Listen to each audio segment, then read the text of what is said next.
Hello guys, कैसे हो आप सब। तो आज हमारे पास ये है एक इंटेक्स का होम थिएटर जो कि मेरे घर में बहुत दिनों से पड़ा था। तो मैंने सोचा इस पर भी कोई एक वीडियो बनाई जाए और इसको खोला जाए, अगर रिपेयर हो सकता है तो रिपेयर भी किया जाए। तो चलिए दोस्तों, हम अभी स्विच ऑन कर रहे हैं और ये हमने किया स्विच ऑन।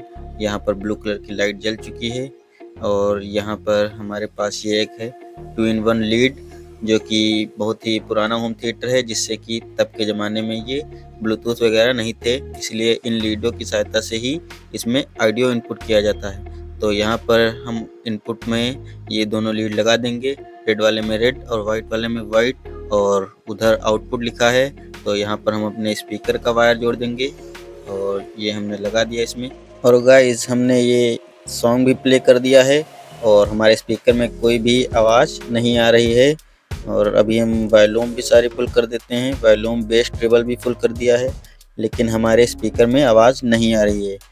तो हम अभी एक दूसरा चैनल इसमें दिया हुआ है, दूसरे में लगा कर देखते हैं। तो ये अभी हम दूसरे में लगा रहे हैं और ये दूसरे में लगा दिया और गाइज इसमें आवाज़ आ रही है। मतलब कि इसमें हमारे कुछ अंदर बोर्ड में प्रॉब्लम है, या तो आईसी फट गई हो या जल गई हो, या तो कोई अंदर कंपोनेंट जल गया हो। तो इसको तो खोल कर ही देखना पड़ेगा। तो चलिए इसको खोलते हैं और देखते हैं कि इसमें क्या गड़बड़ी है।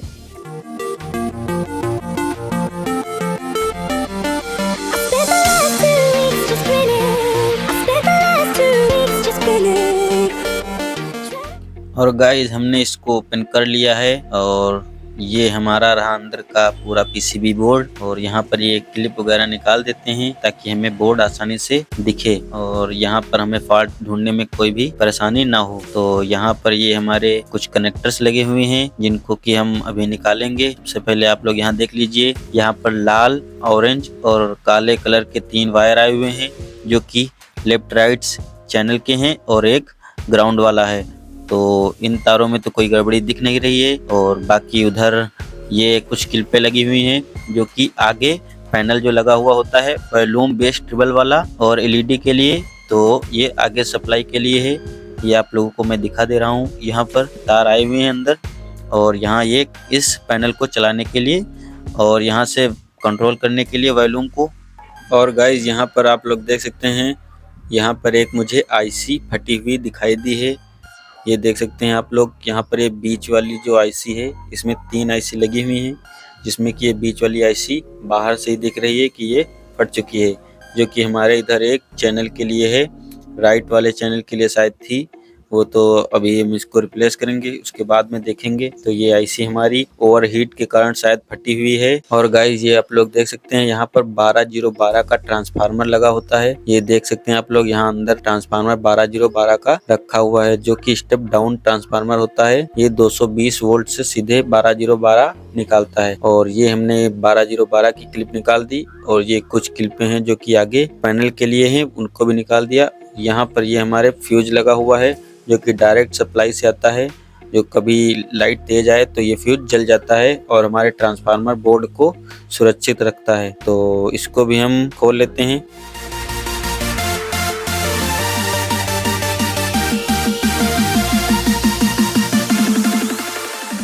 और गाइस, यहाँ पर ये हमने इसको नट बोल्ट से निकाल लिया है और ये क्लिप लगी है, इसको भी निकाल देते हैं। और ये हमारा पूरा बोर्ड निकल चुका है और अब बाकी का काम सब इसी पर है। तो ये रही हमारी फटी हुई आईसी, अब एकदम प्रॉपर आप लोगों को दिख रही होगी। बाकी दोनों आईसी ठीक लग रही हैं। यही आईसी है जो हमारी फट चुकी है, जो कि एक चैनल के लिए है, और लेफ्ट वाली आईसी जो है वो हमारी दूसरे चैनल के लिए है। इसमें 2 चैनल आउटपुट होते हैं और एक जो आईसी लगी हुई है राइट साइड में वो हमारी वूफर के लिए होती है, जो कि बेस पर बजता है। तो अब हम इस आईसी को खोलते हैं और इसको डिसोल्ड कर कर इस आईसी को बाहर निकालते हैं और दूसरी आईसी इसमें नई वाली लगा देंगे।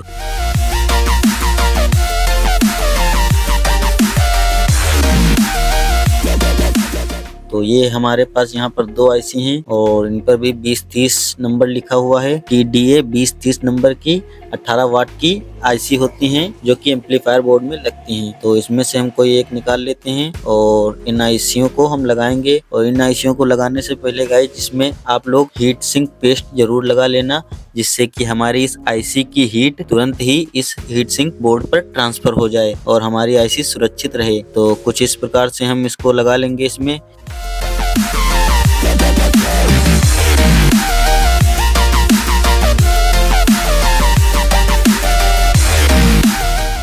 और गाइस ये हमने नई वाली आईसी इसमें फिट कर दी है और अच्छी तरीके से सोल्डरिंग भी कर दी है। और अब हम इसको कस लेते हैं।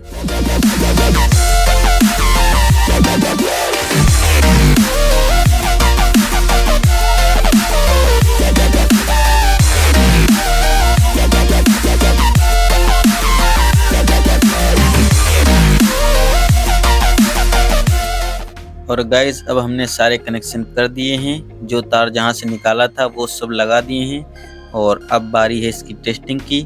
तो अभी हम इसमें ये लीड लगाएंगे और आपको वॉइस सुनाकर दिखाएंगे कि दोनों चैनलों में साउंड मतलब बज रहा है या फिर नहीं। तो हमने ये आउटपुट की लीड लगा दी और इनपुट की 2-in-1 वाली लीड ये भी हम लगा देंगे इसमें। ये दोनों लीड भी लगा दिया और अब हम इसको ऑन कर देखते हैं। तो ये हमने लिया प्लग और लगा दिया इसमें बोर्ड में और स्विच ऑन भी कर दिया यहाँ पर। और लाइट भी हमारी आ चुकी है आगे, ये देख सकते हैं आप लोग, नीली कलर की लाइट भी जल रही है। तो अभी हम यहाँ पर कोई एक सॉन्ग प्ले कर लेते हैं। तो ये हमने सॉन्ग प्ले किया और हमारे इस पहले वाले चैनल में ऑडियो आ रही है। तो अब हम इस दूसरे वाले चैनल में ऑडियो देखते हैं आती है या नहीं। तो इस आउटपुट वाली लीड को निकालकर ऊपर वाले सिरे में लगाएंगे, दूसरे चैनल में मतलब लगाएंगे। और अभी हम देखते हैं इसमें, और यहाँ देख सकते हैं आप लोग, इसमें भी वॉइस अच्छे से आ रही है। और तो हमारा मतलब कि अब सब पूरा प्रिपेयर हो चुका है और दोनों चैनल में ऑडियो आने लगी है। तो अब हम इसको फिट करते हैं, फिर आपको दिखाते हैं।